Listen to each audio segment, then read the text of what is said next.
milanam maduram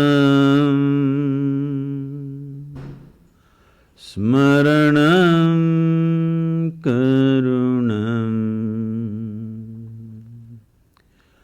kalavashadiha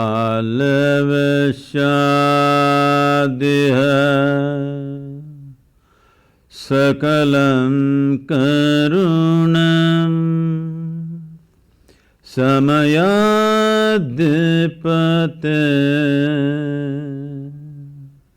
akilam karunam.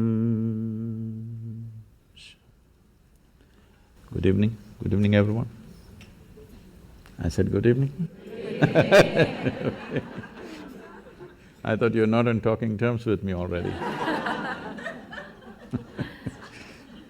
Good evening, everyone. Welcome to Visionary Women. You probably know, and most of you know, that Sadhguru is known as being a mystic and a humanitarian. And now you see by the video that he's known for his mountain biking. This humanitarian doesn't concern with my diet, okay? Well, and he's also known for his incredible sense of humor, his warmth. Like a vegetarian, non-vegetarian, humanitarian, I hope people don't misunderstand that. Yeah. But most impressive, I have to say, is my husband and I were at your ashram probably 2 years ago, and we got a first glimpse at what you do in rural areas by uplifting them from poverty, from the huge schools that you run. And we at Visionary Women feel that it's a huge honor to have you here tonight, so we can discuss a few things that is of importance to us as well. So, welcome to our community at Visionary Women. And the purpose, I'm so sorry, I feel that maybe I'm looking back at people, but the purpose of our Salon series is to create experiences of learning, meaning, and belonging for our members and for those who soon will be our members, right? Yes. And as I was talking to you just a little bit earlier before the event, what we see in the national conversation this past year is that people are trying to refigure how men and women should interact with each other. And I thought that it would be very appropriate for tonight to also invite men in our forum. Given that we're a women's organization, we're very well aware, not only our board, but our whole membership, that in order to have true understanding, we need to be talking about these conversations aloud, collectively, and most importantly with an open heart. And men are our partners, our brothers, our fathers, our husbands, and our allies. And we wanted to start off first really talking about maybe the whole idea of consciousness, what it means. For those of you who haven't watched Sadhguru, there are hundreds of YouTube videos and of his teachings. And there was one at MIT that you were talking about consciousness that I thought would be very interesting for our audience to really get the definition of what it means. See, what is a man and what is a woman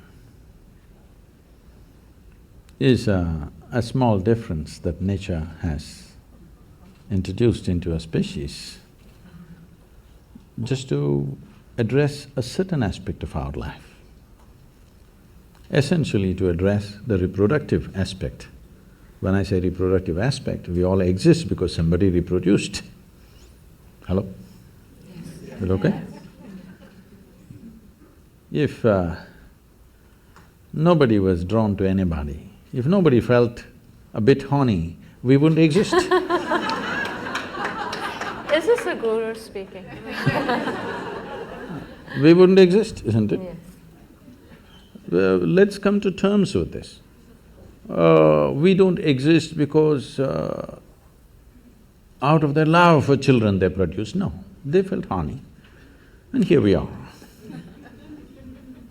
There is no need to make our biology either filthy or raise it to another level. We just have to look at it for what it is.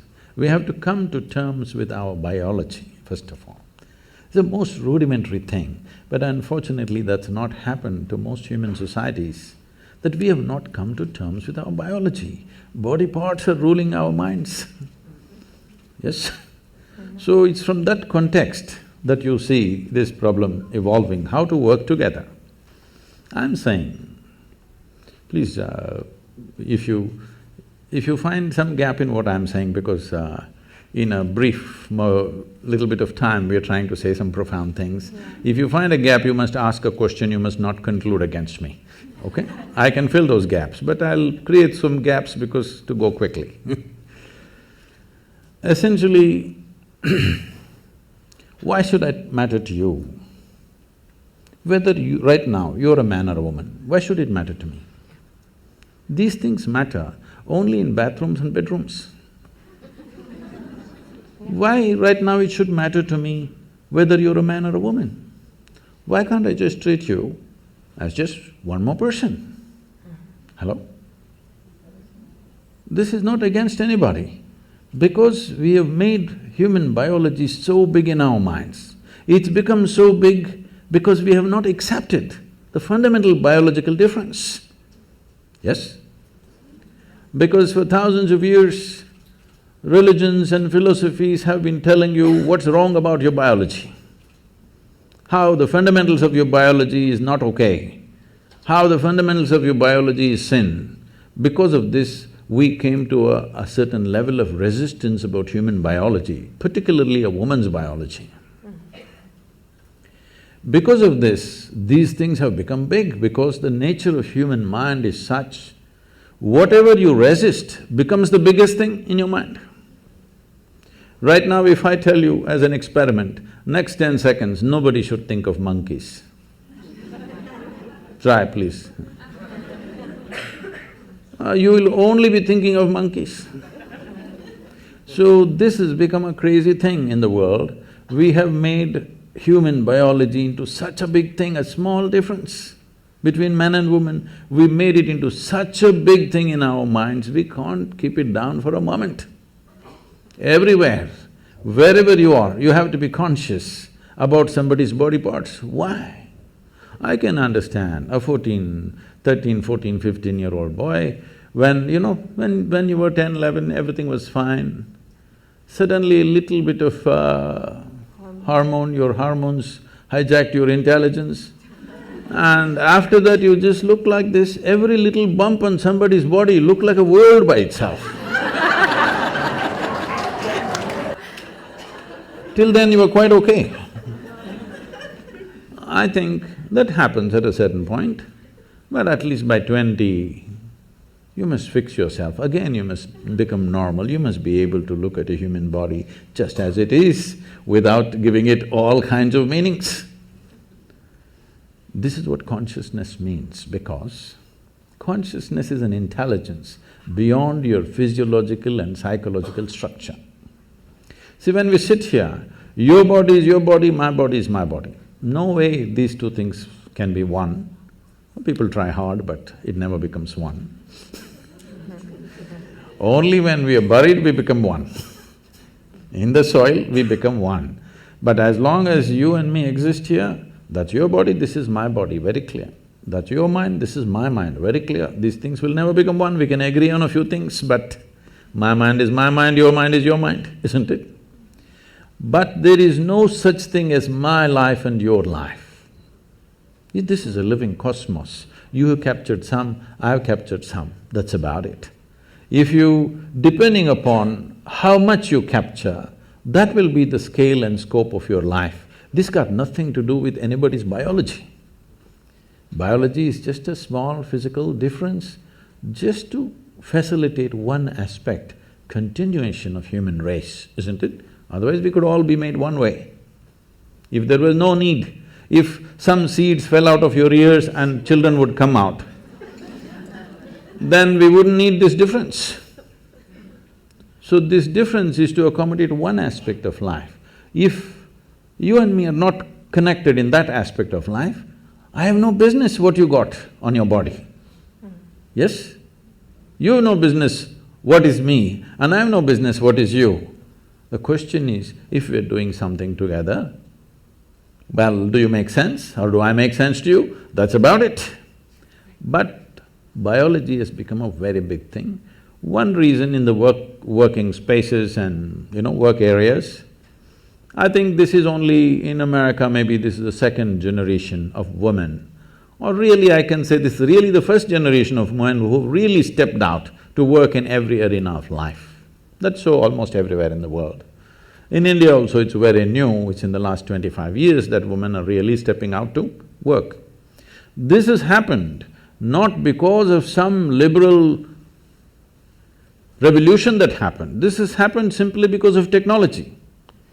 Technology has taken out the significance of man's brawn. When there was no technology, almost everything was done with human muscle. When that was so naturally man-dominated because of the muscular force. Domination also was only in the survival aspects of life. There were other aspects of life where the woman always played a significant role. We were not born to men. I was not, at least.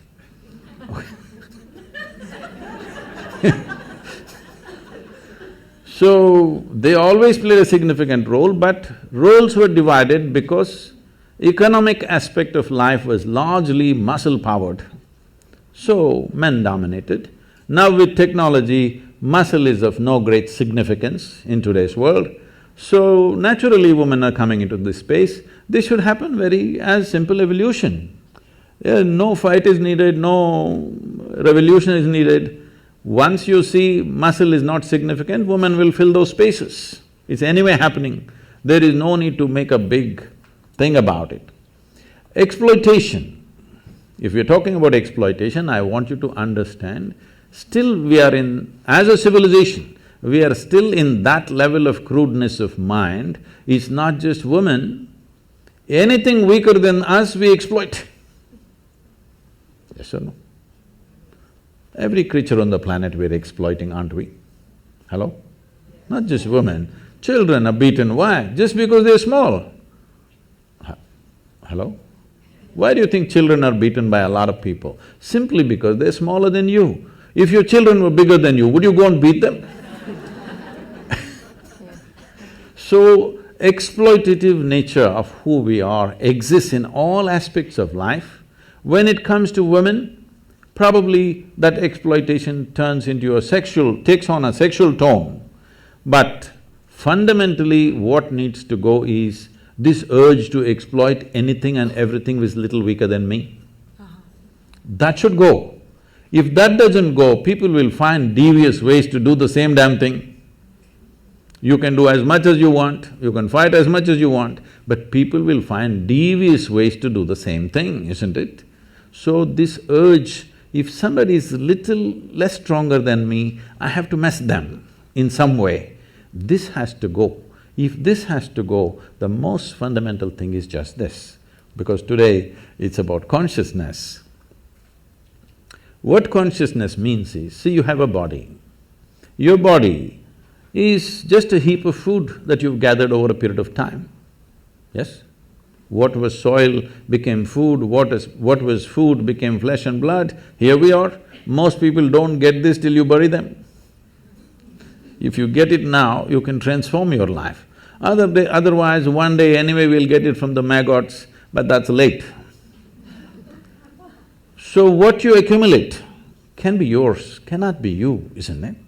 Hello? Whatever we accumulate, we can say this belongs to me. You cannot say it's me, isn't it? So similarly, whatever the content of your mind is also accumulated from the impressions that we have taken in. So this is also an accumulation, this is also an accumulation. These things are two basic faculties we have. Right now, unfortunately, we are so badly identified with these two things that we can't use them as we should, but they are the source of a lot of mess in the world. So when you say consciousness, You're talking about a dimension of intelligence which is neither of the body, which is neither of your mind, but it is the source of both the body and the mind. You just eat a piece of bread and it becomes human body. Hello? Happening, right?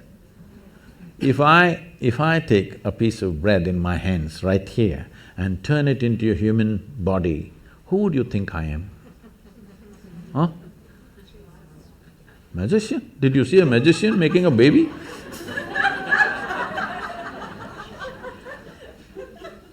Who would you think I am? Creator himself, isn't it? But every day you are doing this, you eat a piece of bread or a carrot or a whatever, within a few hours you make it into human body, the most complex machine on the planet. You manufacture with all kinds of trash in Los Angeles. Aren't you doing it? So, when this dimension of intelligence exists within you, if you touch that dimension, naturally your identity will be with that dimension.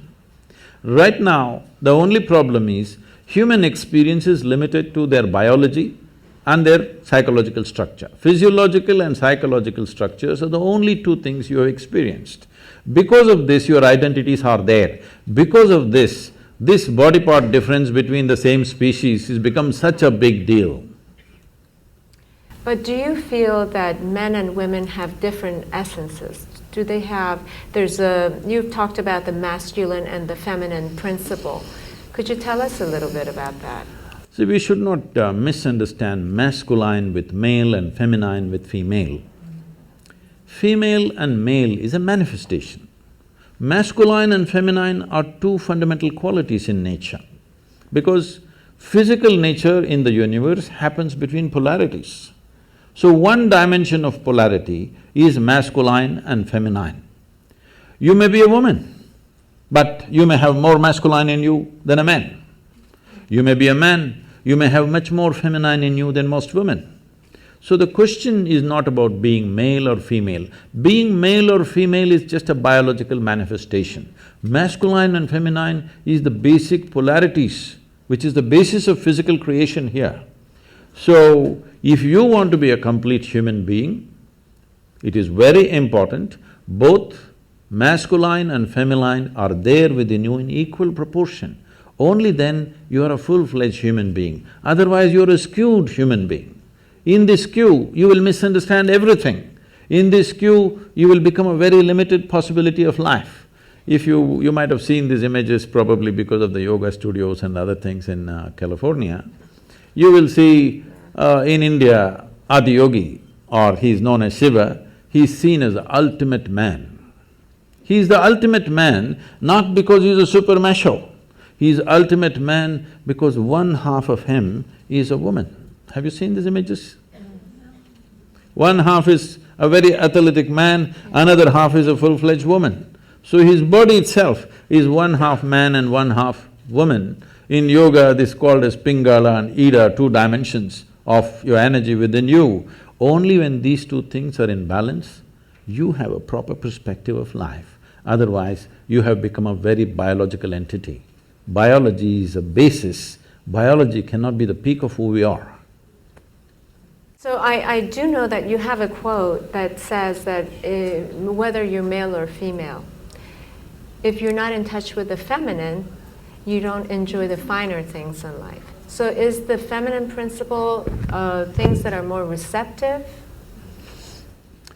See, when we say masculine, there are two fundamental forces working within us all the time. One is our instinct of survival. We want to survive.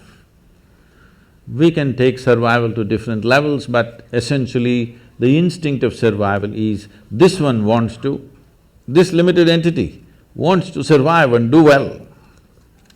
This instinct is there in all of us, it's there in every creature in the world.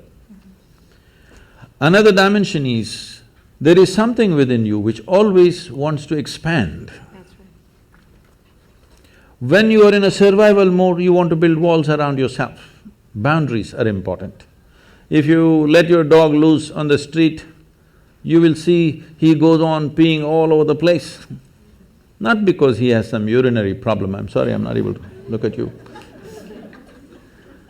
Not because he has some urinary problem, he is building his peak kingdom. He's setting his boundaries. It's a natural instinct. Yeah. He is trying to set his own boundary all the time. This is survival instinct in all of us, that we want to build a wall, protection, self-preservation. But there's another dimension which wants to expand. If you don't empower that, if you just empower only your instinct of survival, then you will build a wall of self-preservation, and after some time you realize walls of self-preservation are also of self-imprisonment after some time. Yes? If you build a wall today you see an enemy outside and you build a wall. Tomorrow you are in your own prison. Somebody else put you into prison, that's bad. But you yourself put you into a prison, that's horror. Yes? So the instinct of self-preservation has to be consciously balanced, otherwise we'll end up building walls and walls. Oh, I'm in California. This is so funny.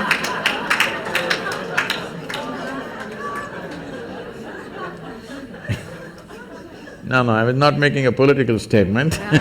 You just did. So, inevitably, when we feel unsafe, we'll build a wall. So, the instinct of self-preservation cannot be ignored, it is there, obviously, isn't it? Obviously, it is there in all of us. Walls are not always of brick and mortar, there are a variety of walls we set up. But the longing to expand is also there. How much expansion do you want if you sincerely look at this? Today if you're here, you want to be a little bigger, if you're there, you want to be a little bigger. But suppose I make you the queen of this planet. Hello? Don't look at me hopefully, huh? Why will I commit such a blunder? Suppose I make you the queen of this planet, will you be fulfilled? No. You will look at the moon. Why not that? If I give you the moon, will you keep quiet? You will look at the next galaxy. If I give you one galaxy, will you keep quiet? You will look at the other galaxies. So there is something within you which wants to expand. How much expansion do you believe will settle you? If you really look at it, you want to expand boundlessly. There is something within you which does not like boundaries, please look at this. Yeah. If I imprison you right now in a 5x5 cubicle, you will feel horrible. So tomorrow we'll announce your liberation and liberate you into a 10x10 cubicle. Now you will feel wonderful for a day. And then you will feel horrible in the 10x10 cubicle. We will liberate you into a 100x100 cubicle, you will feel really great for 3 days. Again you'll feel the same thing. It doesn't matter where I set the boundary. The moment you can feel the boundary, you want to break it, isn't it? So there is something within you which does not like boundaries. So if there is something within you which does not like boundaries, it simply means it is longing to become boundless. Yes. You cannot become boundless through physical means, isn't it? Physicality means, the fundamentals of physicality is a defined boundary. Without a defined boundary, there is no physical body. Suppose there were no boundaries to my body, where would I be, here or there or where? Only because this has a boundary, it is here. Your body has a boundary, so it's there. But there is something within us which longs to be boundless. If we do not empower this, there will be no balance between masculine and feminine. That is why ultimate liberation, both for men and women, it's not… see, one cannot be liberated from the other. Both have to be liberated from what? From this bondage of being stuck in our own bodies and identified with little bodily changes that we have between us and go on endlessly about the same debate. No, unless we become free from the identification of our own physical form, there is really no freedom. This is what consciousness means, an intelligence which creates this body Today there's a whole lot of interest in the Western world about the brain. In the yogic sciences, we do not attach much significance to the brain because we think through the entire body. This is the way of women for a long time. They thought with their body. They did not have all those complicated thoughts that men were struggling with, but they simply knew what to do, what not to do, because they thought with their entire body, because their body was doing things which no brain can do. Even now, if I ask you, what you call as intelligence in modern terms, in today's educated world, what people think is mind is a combination of memory and intelligence, isn't it so? Memory and your ability to concoct something out of what you remember, the data that you have, and what you make out of it and use it, now you're considered smart, isn't it? Let's start with memory. See, if I ask you 10 generations ago how your grandmothers looked like, do you remember? No. Do you remember? No. But your great-great-great-grandmother's nose is sitting on your face right now. Your body remembers or no? Your body remembers or no? How your skin tone was 1,000,000 years ago for your forefathers, your body still remembers, yes or no? So in terms of memory, what your body carries is trillions of times more than what your brain can ever carry, yes or no? Yes. The complexity of activity that are happening in a single molecule of DNA, with all your brains you can't figure it, yes or no? More complicated activities happening here than here, yes?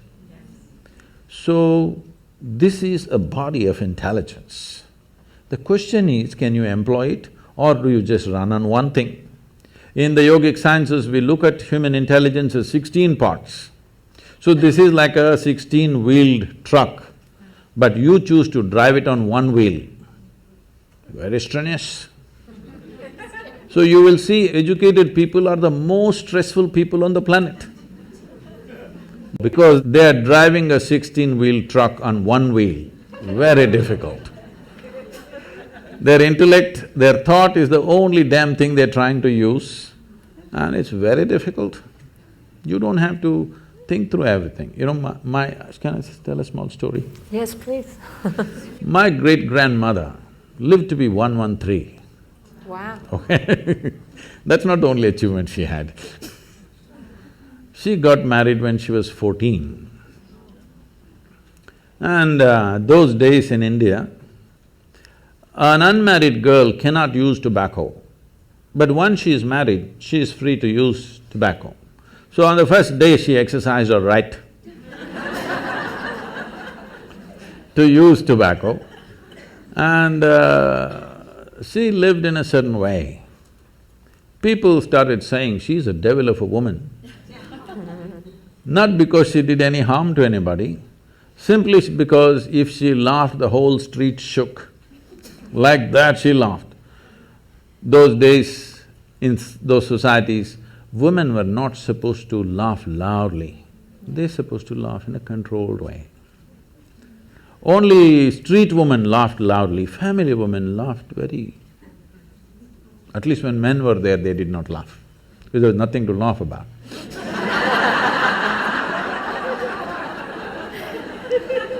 But she laughed in such a way that the whole street would shake if she laughed. So people said she laughs like a devil.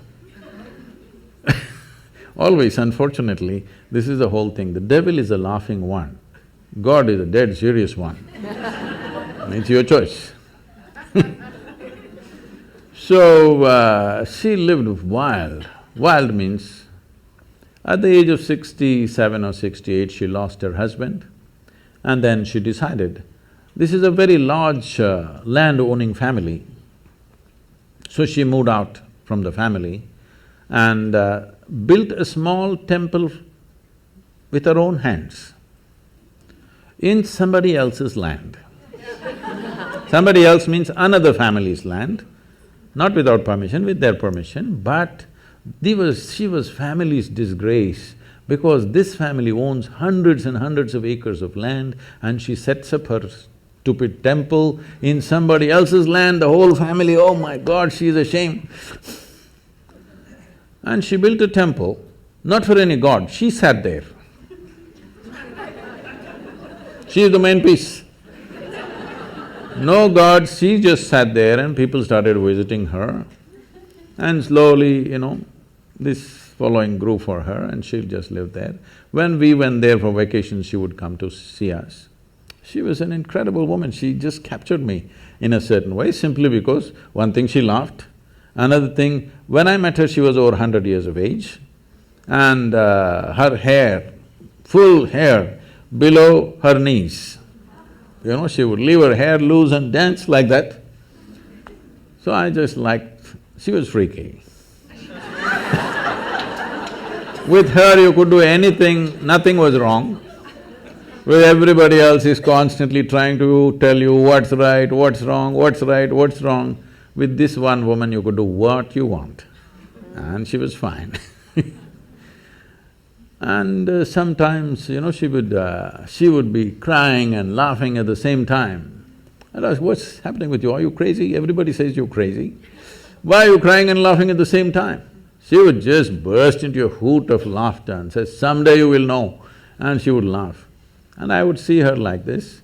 If they give her breakfast, she first goes and feeds the ants, then the sparrows, then the squirrels. Most of her breakfast is over in this. And people, self-appointed advisors, they come and say, you old woman, you just don't eat anything, you will die like this. All these advisors died, but she lived and lived. She buried her husband, her children, her grandchildren, some of her great-grandchildren, but she lived on.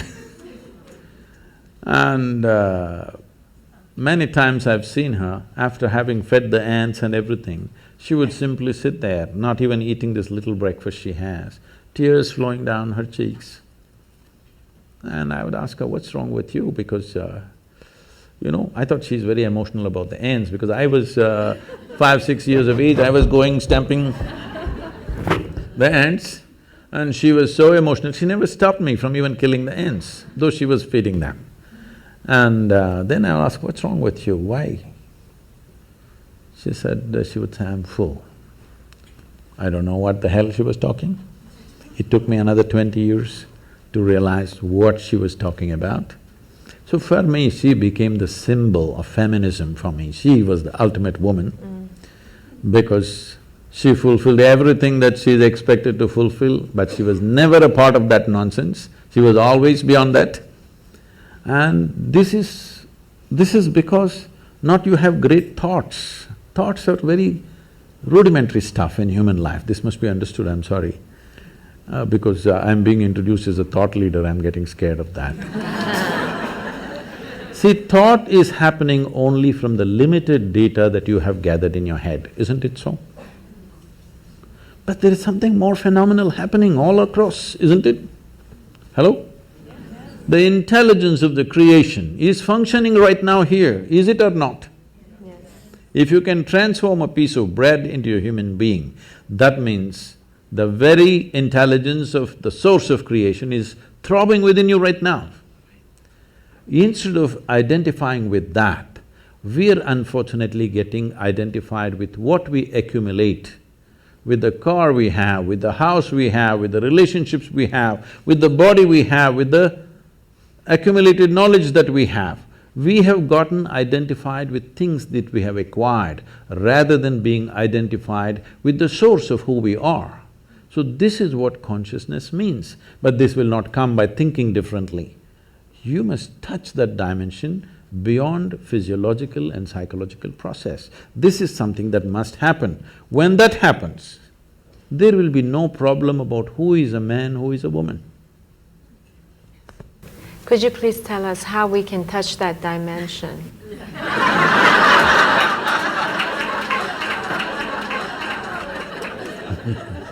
We can start with a very simple process, which today tens of millions of people are practicing across the world. I brought this out because, when I was just about maybe 2.5 or around 2.5 years of age, my mother her health was not good. So they sent me to my aunt's place who lived in my grandfather's house. My aunt was just married and she was only 18 years of age. She was that bubbly, joyful, loving human being that you can't stop her for a moment. And she took me in as her own and we became great friends. I was there for nearly 2 years maybe, but after that I came back to my parents, but I always developed that close relationship with her, not of an aunt, but we became buddies right through our life. Then a time came and her life went on like normal, marriage good, children cute, and the boy got educated and went somewhere and the girl got married as she wished and grandchildren came, everything wonderful. Then she got some ailment. Then she knew in the next 2 years she's going to die, max 2 years. Then I saw this wonderful human being deteriorating into nothing. Total mess she became. This such a loving, joyful, exuberant human being that nobody could stop suddenly became a wreck. I just looked at her. I was into too much travels here and there, I tried to catch up with her, but nothing much could be done with her because she just shattered. I just looked at her and saw the only problem with her is she knew two things, her physiological structure and her psychological structure. She managed it well and kept herself loving, joyful, wonderful, everything. The moment she realized these two things are going to end, she's finished. She's just finished. You can't believe such a wonderful human being became so nasty and miserable and broken.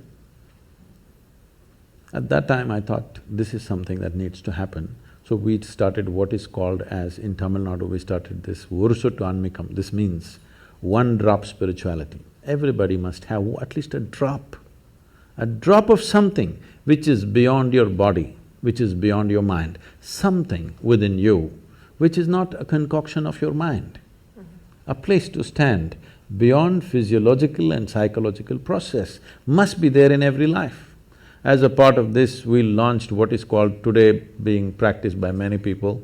Is anybody practicing Isha Kriya here? Yeah. This is a simple process. Initially, it looks like a psychological process because people can't keep their mind aside, they have to use it in some way.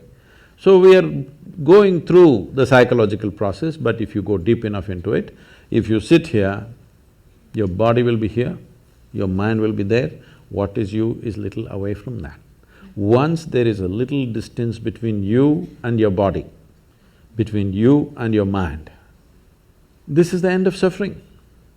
Because human suffering happens only on two different levels, physiological suffering, psychological suffering. Do you know any other kind of suffering? Hello? No. Physical suffering, mental suffering, this is all. Once there is a distance between you and your body, between you and your mind, this is the end of suffering. This must happen to you not at the end of your life, at the very beginning of your life, because the fear of suffering is what has crippled humanity. A human being has not explored the full depth and dimension of who they are simply because of the fear of suffering. What will happen to me? What will happen to me? Is always the concern, isn't it? Suppose you came to this kind of ease, that if you sit here, whatever the hell happens to me, this is how I will be. If this assurance and ease came into your life, then you would explore life in many more ways than you're doing it right now, isn't it so? This needs to happen. If we want to unleash human genius on this planet, the fear of suffering has to go. For that to go, you must know something beyond your physiological and psychological structures. Absolutely. Do you feel that… First of all, I wanted to ask you, can you define… what is the difference between meditation and prayer? Oh.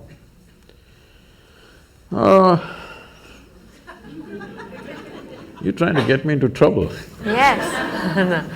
No, because some people say my prayer is like meditation. Could be. It could be, but probably meditation is more of a form of listening, I would imagine. See, there is something called as organized prayer, and there is something that all of us may experience at some point. You don't have to be religious for this. Sometimes you become prayerful. You saw a glorious sunset, you just sat there without knowing why. You're not saying anything to the sun, after all he's going. Simply, just the beauty and the magnificent nature of what it is, maybe your hands came together like this, something you did. It happens, right? So you are prayerful. To be prayerful is a fantastic place to be. Now somebody created systems to make you prayerful, but unfortunately that just became prayer for a lot of people. Prayer means you're talking to somebody, a long distance talk. And unfortunately, if you look at the prayers on the planet, I would say 95% of the prayers on the planet, whatever kind of religion they belong to, is just about, dear God, give me this, give me that, save me, protect me. Is that so? Yes. So give me this, give me that, save me, protect me. Does it seem like a divine process to you, or does it seem like survival process outsourced? Yes. It's so true. It's very true. So, outsourcing your survival is not an efficient way to survive. To survive on this planet, you don't need any divine help. You just need 4 limbs and a few brain cells that work. That's all you need to survive. You don't need any other forces to come and cooperate with you for survival. Only when your life is beyond survival, you're looking for other dimensions of existence, then you may need the cooperation of other forces. For survival, when a worm can survive, an insect can survive, a bird can survive, an animal can survive, with such a big brain you cannot survive, what is this? The only problem may be you want to survive like somebody else, that is a problem. That's not going to be ever achieved, because somebody else will always be doing something different or better or whatever you think it is. So, prayer as a process, unfortunately, has become talking process. If you are prayerful, it's fantastic. So being in meditation, see, the English word meditation is not specific to anything, it's a general term. If somebody sits here with eyes closed, we say they're meditating. But with eyes closed, you can do many things. You can do japa, tapa, dharana, dhyana, samadhi, shunya, samyama. There are many things you can do. Or you might have just mastered the art of sleeping in vertical postures. That is also an art. So, the word… English word meditation is not describing anything specific. But as you said one word, listening. Listening is a dangerous thing, because if you start listening, people will think, listen to what? Listen to God. All those people, I'm saying with this all due respect, so those who are devout, those who are prayerful, that's a different matter. But people who claimed they heard God speaking, they did the most terrible things on this planet. Yes or no? Because they said, God told me this, God told me that, it gave them license to do all kinds of horrors on this planet. And especially as women, you should not subscribe to this, because millions of women have been burnt alive because God told something, okay? So, listening is a dangerous word. The moment you say listen, people will start listening to all kinds of conversations that are happening. But to become listening is a wonderful thing. If you take these words literally, prayer, listening, all these things can become ugly, because people always have this thing about What is my experience of life? I translate everything according to that, isn't it? Whatever is told to me, I will translate it within the limitations of my experience of life. With this, if you say, listen, they must listen to somebody. Whom should I listen to? God or devil? Please listen to God. Then he starts talking. So, listening is a quality. In yoga, we call this being a sati. Oh, that's very wonderful, because sati also means a woman. Sati also means a wife. So we call this satipattana. Have you heard this word? Anapana sati yoga. This means just to wait upon something.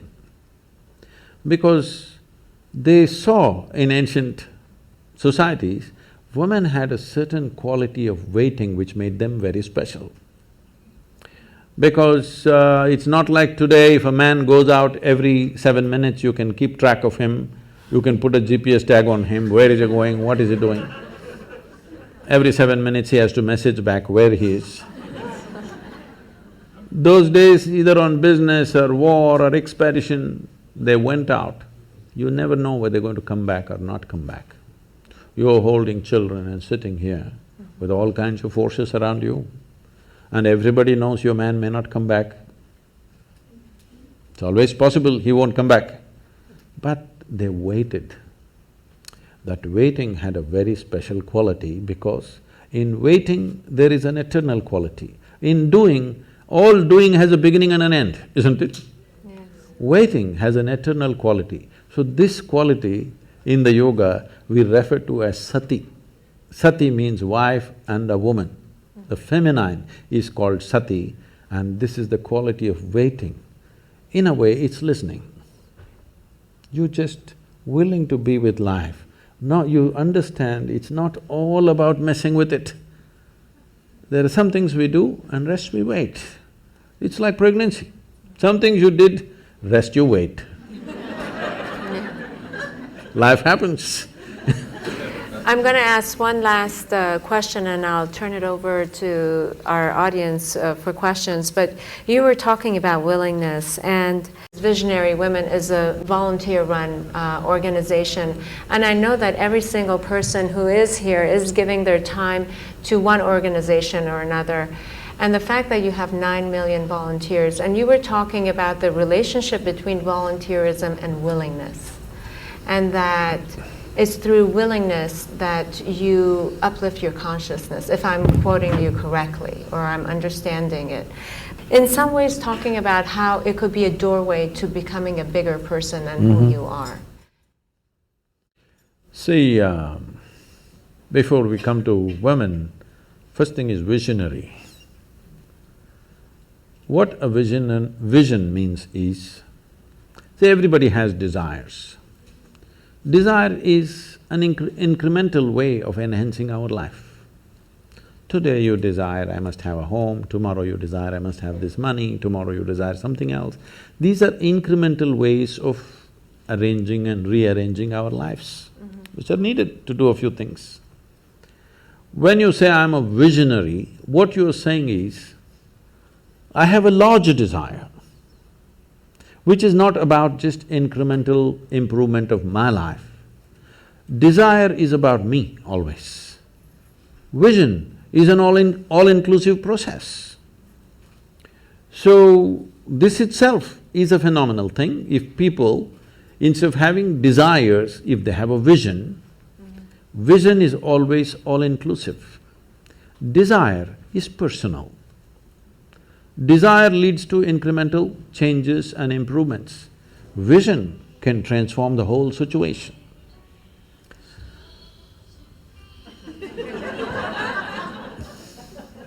I like music. So, about willingness, because you said you're a volunteer organization, to be a volunteer. A volunteer means somebody who is doing something willingly, right? Yes. There's no other compulsion. There are no financial compulsions, there are no social compulsions, there is no something else. You want to do something willingly. So when you're a willing participant, right now, you're a volunteer. I'm asking all of you, right now, are you compelled to be here or are you here voluntarily? Oh, thank you. Because I've spoken to conscripted people also. I've spoken in the prisons, I've spoken in many places. So you're here willingly. You're doing something willingly is the fundamental of your joy, isn't it so? Hello? However simple or stupid or idiotic activity it is, I'm doing something willingly, makes a world of difference, isn't it so? Hello? Yes. The difference between heaven and hell is just this. You're doing something willingly, that's your heaven. You're doing something unwillingly, that's your hell. We have already taken on attitudes, what we like and what we don't like. I like this person, I don't like this person. Now with this person I will do things willingly, with this person I'll do things unwillingly. This may be two people, two aspects of life, two communities, two nations, two many things. This I will do willingly, this I do unwillingly. This means I've decided in my mind this is good, this is bad. When I hear even on national news channels, good guys and bad guys, it just… once you have this kind of thing, you are going to be disastrous to the planet, it's just a question of time. The moment you decide, this is a good person, this is a bad person, this has gone deep into American society. No, there are no good people and bad people. Everybody is oscillating between the two. If you create a very pleasant, wonderful atmosphere, everybody behaves wonderfully. If you create an unpleasant atmosphere, a whole lot of people act nasty. Yes or no? There are joyful people and miserable people, but there are no good people and bad people. That's big.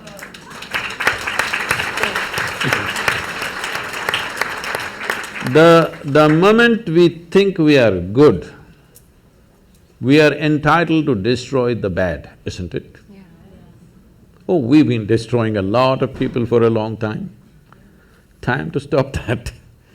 Because human beings are in different levels of experience and understanding, variety of people. Anybody who is not like you is obviously bad, isn't it? Isn't it so? Those who are not like me must be bad people. Because the basis of goodness and what you think is goodness is decided by you. No, you have no business to do that. Willing means this, I'm just willing. I'm 100% yes to life. I am not yes to this one, no to this one, no. I am just yes and yes to life. If you are 100% yes to life, you are a volunteer. Oh, that's beautiful. You have become a willing life. You have become so willing that you have no will of your own. People ask me, Sadhguru, how do you operate with all these people? All kinds of horrible questions they're asking, they're doing this, they're doing that. I said, my life is not about them, it's about me. It's about how I am. It's about me. It doesn't matter how they are, that's their choice. But how I am is my choice, this is my way. No matter what they do, I'm like this. Because I have not given that freedom to anybody that somebody can freak me, somebody can make me angry, somebody can make me happy, somebody can make me unhappy. These privileges I kept to myself. It's time you do that too. Because if somebody else can decide what can happen within you right now, isn't this the ultimate slavery? Huh? Isn't this? Someone else can decide what should happen within you. What happens around you, of course, so many people decide. What happens around us is not 100% ours. But what happens within me must be my making, isn't it? Right now, just about anybody can freak anybody because they're not volunteers, they're unwilling. Volunteering means you have no will of your own, you can do whatever is needed. You know, we are a volunteer organization, this means all kinds of people. Most of them are not qualified for the jobs that they're doing. And I cannot fire them because they're volunteers.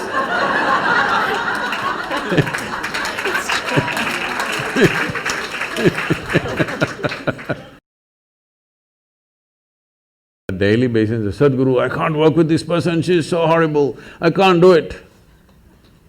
I tell them, see, in this world, this is the sort of people who exist, like this, like this, like this, like this is the kind of people there are. But if you want to work with ideal people, you must go to heaven. And today. Today. But if you think what you're doing is very significant, you must learn to work with all these horrible people. This is how the world is. If you think what you're doing is very significant, you learn to work with all kinds of people. You will see horrible people will do wonderful things. Yes? Yes, yes. But if you want to work with ideal people, you won't find any. I haven't found one yet.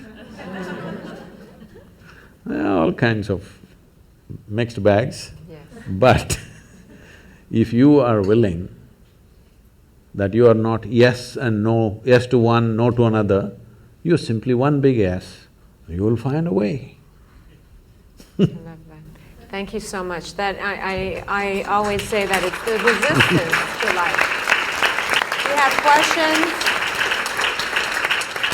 Since the early 20th century, physicists have been, like Max Planck and Einstein and any number of physicists have been positing that consciousness is causative of physical reality. That consciousness comes first before physical reality has been manifested. I'd like to hear if you have any comment about that.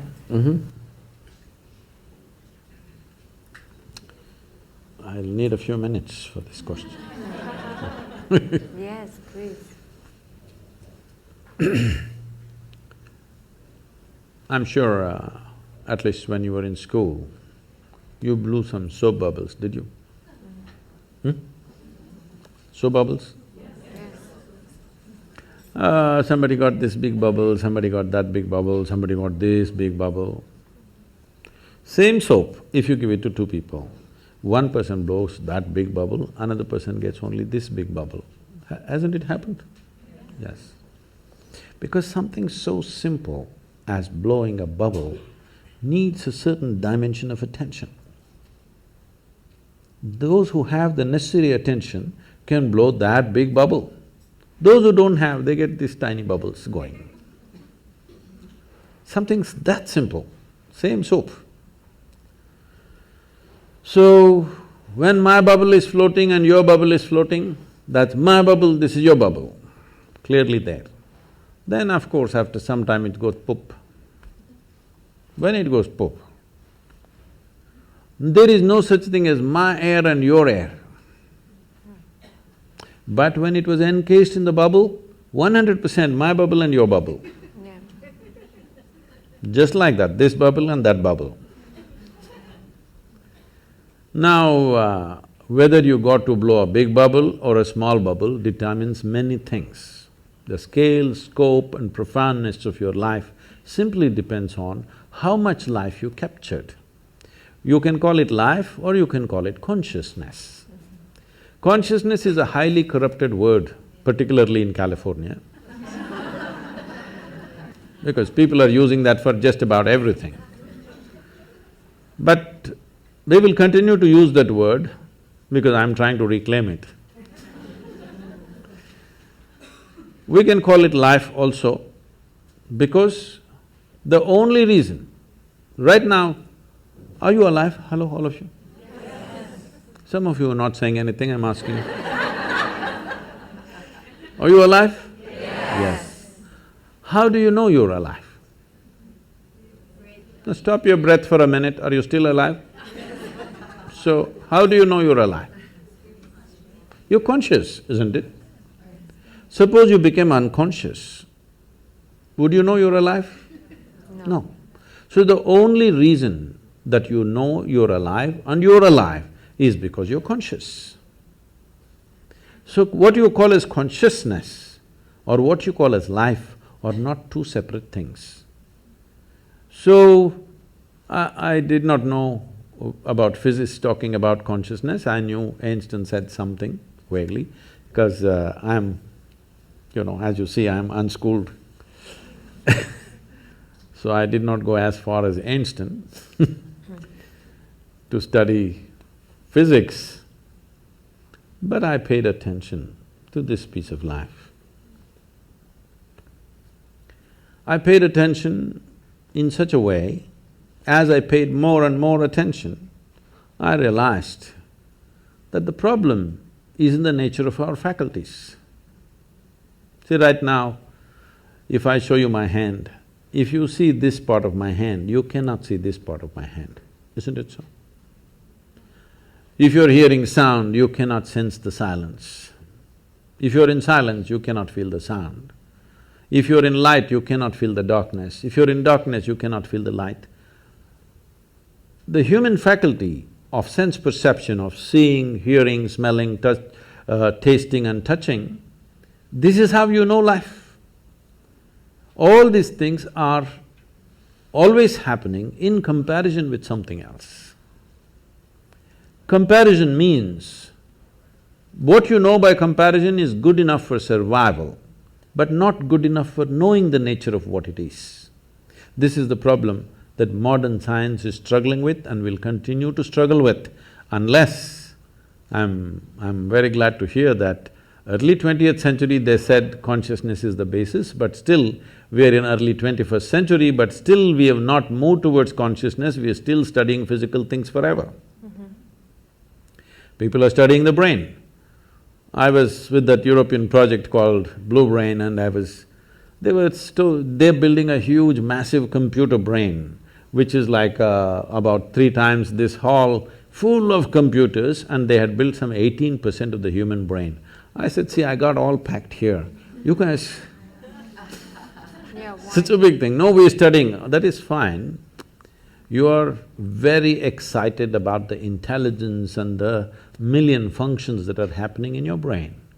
But even the brain was created from within, from the bread that you eat, isn't it so? Hello? Even the brain. Why are you not interested in that which creates the body and the brain? Definitely it's more intelligent than the brain, isn't it? So, if you want to put a label on that, we can call it consciousness. I generally just call it life. Or if you want to call it God, you can call it. You want to call it the creator, you can call it. Because today there are gender issues, we will stick to life. So, life is not… as we went through this, when it comes to body and mind, there is you and me. When it comes to life, there is no you and me. This is a living space. We just captured a little bit. So this is going on. If we lose this ability to hold it, even if everything, all the organs in your body are functioning, still you will not live, isn't it? People do die of old age even if they don't have any disease or ailment, because life chooses to leave for whatever reason. So, what you're referring to as consciousness is definitely the basis of all physical existence. Well, modern physicists have gone on to say that over 99.999 whatever number of nines in an atom is empty. It's empty space. Only a minuscule is physical. This is the same proportion approximately even in the cosmos, that over 99% plus is empty, only physical manifestation is very small. If you look up in the sky in the night, because your visual apparatus are in a certain way, which are very deceptive, it makes you think, oh my God, millions of stars. But actually, the largest thing out there is empty space, isn't it? Most people will never see that because our visual apparatus are tuned to see physical matter. You can only see that which stops light. Please look at this carefully. You can see my hand right now only because it stops light, isn't it? If my hand allowed light to pass through, you wouldn't see. Right now there is something here very vital for your life that you're not seeing, which is the air that you breathe. You cannot see, but isn't that more important than my hand? Hello? So there is a living cosmos which is the basis of everything. It's just thrown out a little bit of physical matter, including your little body. But we have gotten so identified with this physicality, its form and its shape, and now the gender of it has become a big deal. Because of that, we are seeing life in a very small way. The 99.9%, is that life or the 0.1% is life? Please tell me. The bigger thing, isn't it? This is just a small manifestation, but we are still very juvenile as a species. In the sense, we are still… when I say juvenile, when we are adolescent, body parts are important. Yes or no? We are still, as a humanity, we are still in that condition. Body parts are super important. This is why spiritual process is important. When I say spiritual, once again, this is another most corrupted word on the planet. If I say spiritual, people are thinking looking up, looking down, looking at heaven, whatever, no. Spiritual means your experience of life has transcended the limitations of physiological and psychological process, which is what you are saying the physicists also said. That's very wise of them, that without experience, with inference, they are saying that we acknowledge their intelligence, but after 1 century, we are still not there as a race, as a human species. But one thing I must share with you here is, I was just telling Nicholas, which came back to me because he asked some question. See, when I started doing this work 36, 37 years ago, what I found was when I conducted events and programs, over 82 to 85% of the people came because of physical ailments, because they knew this will give relief. Only 12 to 15% of the people came there, want to know something, experience something. But today, over 87, 88% of the people come because they want to know something, experience something. Only 10 to 12% of the people come for ailments, which is a phenomenal shift in the human society.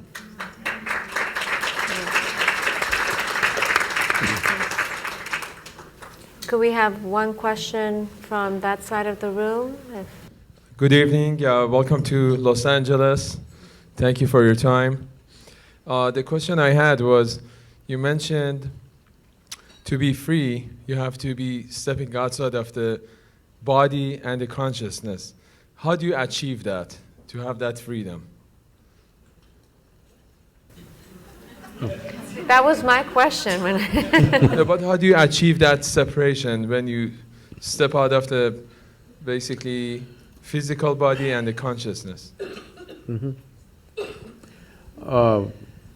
If you want to make a small attempt, there is Isha Kriya, you can just download this app, free, it's a free app, you can download this. With headphones, you can daily practice this for some time. If you do it for 30-40 days, then you can do it without any headphone, just by yourself. Initially you take support, after that you do it by yourself. This is a simple way to do it. If you are willing to commit 30 to 32 hours, about 32 hours of focus time, then we have a more powerful and effective process, which is called as inner engineering, which is offered in daily classes, or also preparatory part of it as online, and the final part of finishing part of it, which is direct. It is a transmission of a certain dimension of practice. We must understand this because with all due respect, they've done what they have done. But the way yoga is happening generally, not everybody, generally the way it's happening, it's a bit scary to me. Because when you make a very profound process into just an exercise mechanism, or just a breathing exercise. You want to exercise your body, exercise your breathing, exercise everything. That's not the way it works. Even the physical dimension of yoga. See, of over 200 sutras that Patanjali gave, only one sutra talks about the physicality of yoga. Thiram Sukham Asana. This means a posture which is comfortable and stable is your asana. To get to this, people do many twists and turns, that's okay. But only one. Nobody bothers what is the remaining 200 and odd things that he's spoken. So the physical aspect has come to the West and that's become big. It's good, it creates health, well-being. But I want you to understand, there are more people on this planet who are healthy and miserable than unhealthy and miserable. Those who have ill health, at least they have a good reason, they have a good excuse. Healthy and miserable, you have no reason, no excuse to fall back on. So, it is important that you understand yogic practices are not practices, they are live forms. That it is made into a seed form and given to you, you're supposed to hold it that way so that the seed sprouts and grows and becomes something phenomenal within you. It just takes away your backache, your headache, your something else. This is not of great significance, but I understand if your backache is aching right now, that is the biggest thing in the universe. Yes or no? Right now you have a headache, if God appeared, what would you ask? Headache must go? That looks like the biggest thing, isn't it? So I understand, when body is in trouble, keeping the body well is important because even if your little finger is hurting right now, this little finger will become the center of the universe. Yes or no? When it is fine, you can just ignore this body and simply sit here and talk about other things. Little finger is feeling like hell, little finger will become the center of the universe. So, keeping the body well is important for that reason, so that you can keep it aside. If it's very well and no issue, you can just keep it aside and look at other dimensions of life. If this is trouble, our entire focus will remain on this, isn't it? So, inner engineering is that kind of a process. There is a powerful system called Shambhavi, where it is given in a seed form. It is a planting that you do and slowly evolves within you. Millions of people, this is one thing I'm proud of in my life is, today there are millions of people, men and women. In the morning if they close their eyes, tears of ecstasy are flowing. I think this is fantastic. People ask me, Sadhguru, what's the greatest thing you've done? I said, tears. Tears of love and ecstasy are flowing, that's a great work. Thank you so much. I think our time is up, but Sadhguru, we want to thank you for this evening. On behalf of Visionary Women, we also want to donate to the Girl Child Project of Isha Foundation. And if you have 2 minutes to talk about what you're doing to help the status of girls, young girls in India, we would very much appreciate it. And Shelley, I'm going to put my shoes on and please join us. I think a little bit of video was there in the introductory video about the rural India, the programs that are happening. I don't know if you saw that, like a 70-year-old woman is playing a game. You saw that she's throwing a ball or something.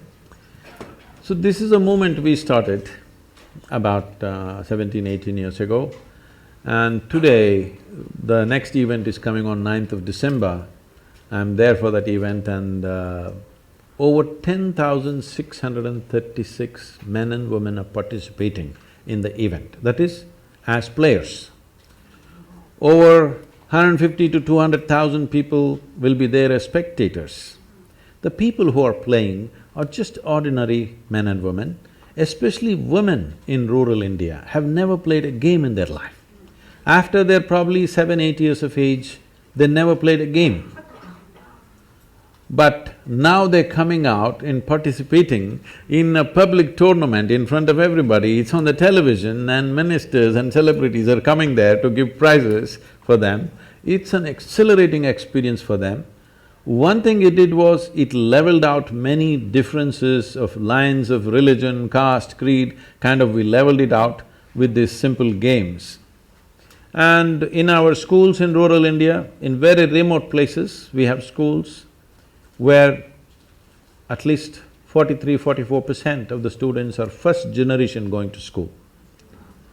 In this,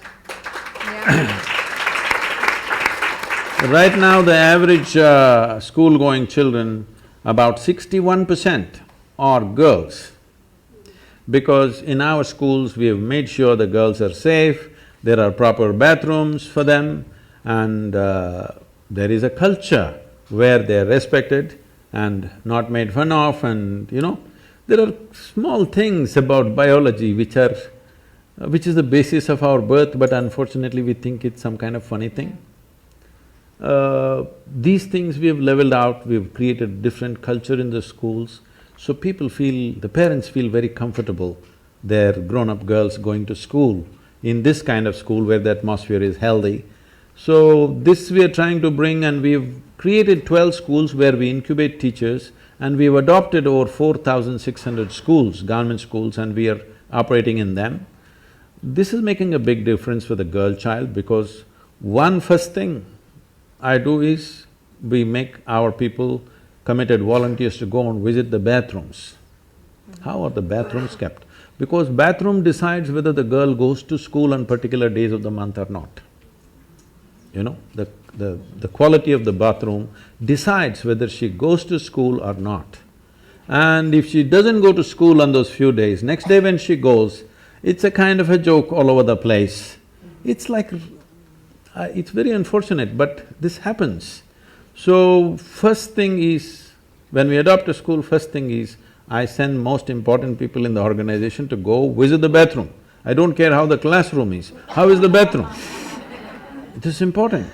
So as simple as it seems, when you don't have it, it becomes so important, These are simple things, but when they don't exist, how significant they become. Whether that particular girl goes far in her life or just gets trapped in some limited situation is determined by the quality of the bathroom we provide there. Yes. So this is the kind of change, there's a lot more to be done, but with whatever resources we have, I'm keeping the volunteers, I'm not just a guru, I'm a slave driver. We've been delighted and honored to have you with us this evening, and we want everyone in the audience to know that the proceeds from tonight's event are going to the Girl Child Program that we are delighted to be able to support. So give me a minute.